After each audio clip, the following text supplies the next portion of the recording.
10. The mechanics of mafia. Start with a thought experiment. What would the ideal company culture look like? Employees should love their work. They should enjoy going to the office so much that formal business hours become obsolete and nobody watches the clock. Their workspace should be open, not cubicled, and workers should feel at home. Bin-bag chairs and ping-pong tables might outnumber file cabinets. Free massages, on-site sushi chefs, and maybe even yoga classes would sweeten the scene. Pets should be welcome, too. Perhaps employees' dogs and cats could come and join the office's tank full of tropical fish as unofficial company mascots. What's wrong with this picture? It includes some of the absurd perks Silicon Valley has made famous, but none of the substance, and without substance perks don't work.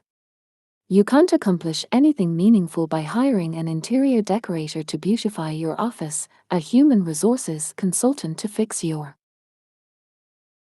policies, or a branding specialist to hone your buzzwords.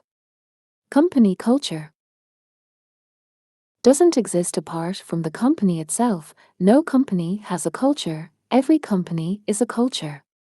A startup is a team of people on a mission, and a good culture is just what that looks like on the inside. Beyond professionalism.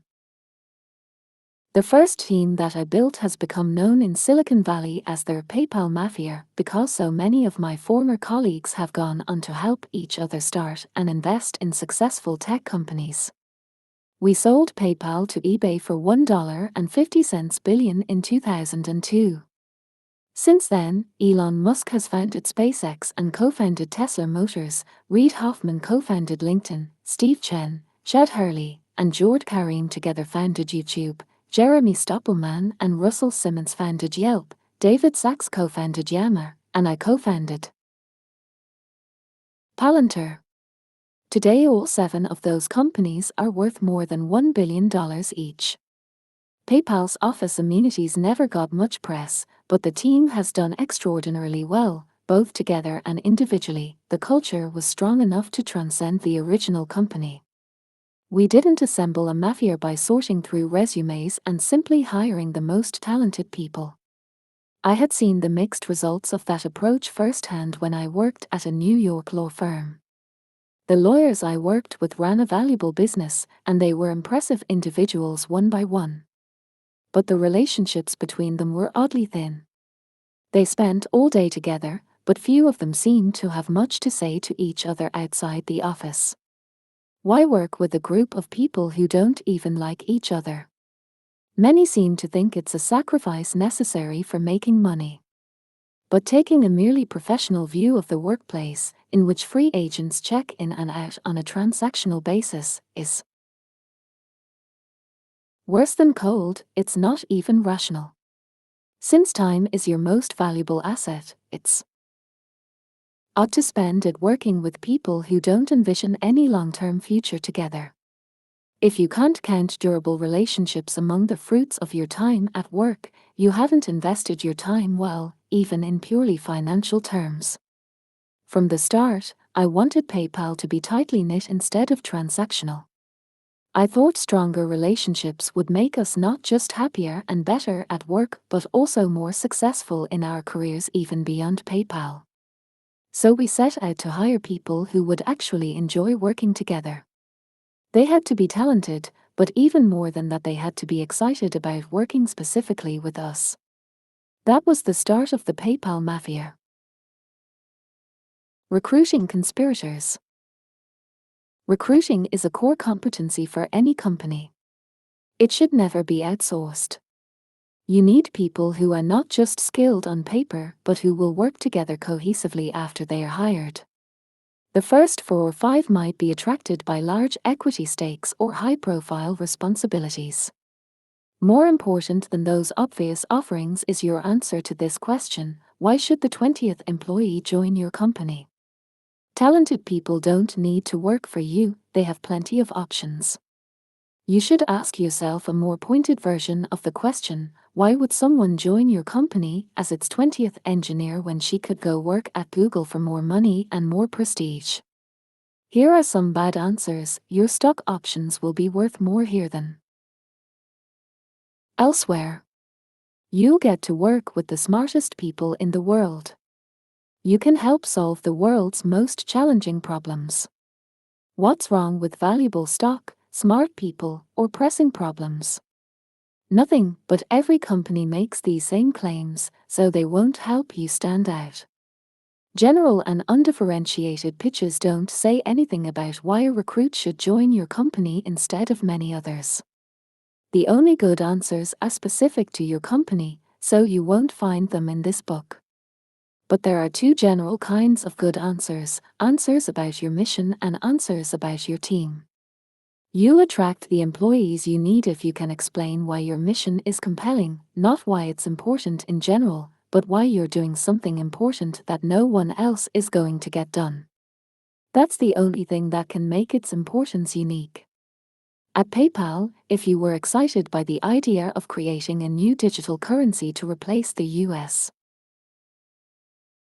dollar, we wanted to talk to you. If not, you weren't the right fit. However, even a great mission is not enough. The kind of recruit who would be most engaged as an employee will also wonder, are these the kind of people I want to work with? You should be able to explain why your company is a unique match for him personally. And if you can't do that, he's probably not the right match. Above all, don't fight the perk war. Anybody who would be more powerfully swayed by free laundry pickup or pet daycare would be a bad addition to your team. Just cover the basics like health insurance and then promise what no others can: the opportunity to do irreplaceable work on a unique problem alongside great people. You probably can't be the Google of 2014 in terms of compensation or perks, but you can be like the Google of 1999 if you already have good answers about your mission and team. What's under Silicon Valley's hoodies? From the outside, everyone in your company should be different in the same way. Unlike people on the East Coast, who all wear the same skinny jeans or pinstripe suits depending on their industry, young people in Mountain View and Palo Alto go to work wearing t-shirts. It's a cliché that tech workers don't care about what they wear, but if you look closely at those t-shirts, you'll see the logos of the wearers' companies, and tech workers care about those very much. What makes a startup employee instantly distinguishable to outsiders is the branded t-shirt or hoodie that makes him look the same as his co-workers. The startup uniform encapsulates a simple but essential principle: everyone at your company should be different in the same way, a tribe of like-minded people fiercely devoted to the company's mission. Max Levchin, my co-founder at PayPal, says that startups should make their early staff as personally similar as possible. Startups have limited resources and small teams. They must work quickly and efficiently in order to survive, and that's easier to do when everyone shares an understanding of the world. The early PayPal team worked well together because we were all the same kind of nerd. We all loved science fiction, Cryptonomicon was required reading, and we preferred the capitalist Star Wars to the communist Star Trek. Most important, we were all obsessed with creating a digital currency that would be controlled by individuals instead of governments. For the company to work, it didn't matter what people looked like or which country they came from, but we needed every new hire to be equally obsessed. Do one thing. On the inside, every individual should be sharply distinguished by her work. When assigning responsibilities to employees in a startup, you could start by treating it as a simple optimization problem to efficiently match talents with tasks. But even if you could somehow get this perfectly right, any given solution would quickly break down. Partly that's because startups have to move fast, so individual roles can't remain static for long. But it's also because job assignments aren't just about the relationships between workers and tasks, they are also about relationships between employees. The best thing I did as a manager at PayPal was to make every person in the company responsible for doing just one thing. Every employee's one thing was unique, and everyone knew I would evaluate him only on that one thing. I had started doing this just to simplify the task of managing people. But then I noticed a deeper result: defining roles reduced conflict. Most fights inside a company happen when colleagues compete for the same responsibilities. Startups face an especially high risk of this since job roles are fluid at the early stages. Eliminating competition makes it easier for everyone to build the kinds of long-term relationships that transcend mere professionalism. More than that, internal peace is what enables a startup to survive at all. When a startup fails, we often imagine it succumbing to predatory rivals in a competitive ecosystem. But every company is also its own ecosystem, and factional strife makes it vulnerable to outside threats. Internal conflict is like an autoimmune disease. The technical cause of death may be pneumonia, but the real cause remains hidden from plain view. Of cults and consultants. In the most intense kind of organization, members hang out only with other members. They ignore their families and abandon the outside world. In exchange, they experience strong feelings of belonging and maybe get access to esoteric truths denied to ordinary people. We have a word for such organizations: cults. Cultures of total dedication look crazy from the outside, partly because the most notorious cults were homicidal. Jim Jones and Charles Manson did not make good exits. But entrepreneurs should take cultures of extreme dedication seriously. Is a lukewarm attitude to one's work a sign of mental health? Is a merely professional attitude the only sane approach?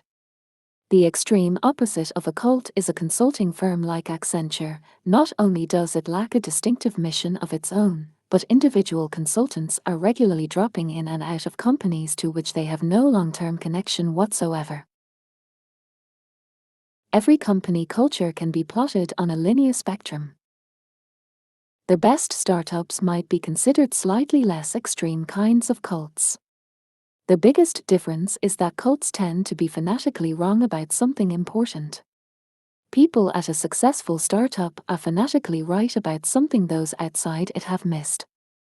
You're not going to learn those kinds of secrets from consultants, and you don't need to worry if your company doesn't make sense to conventional professionals.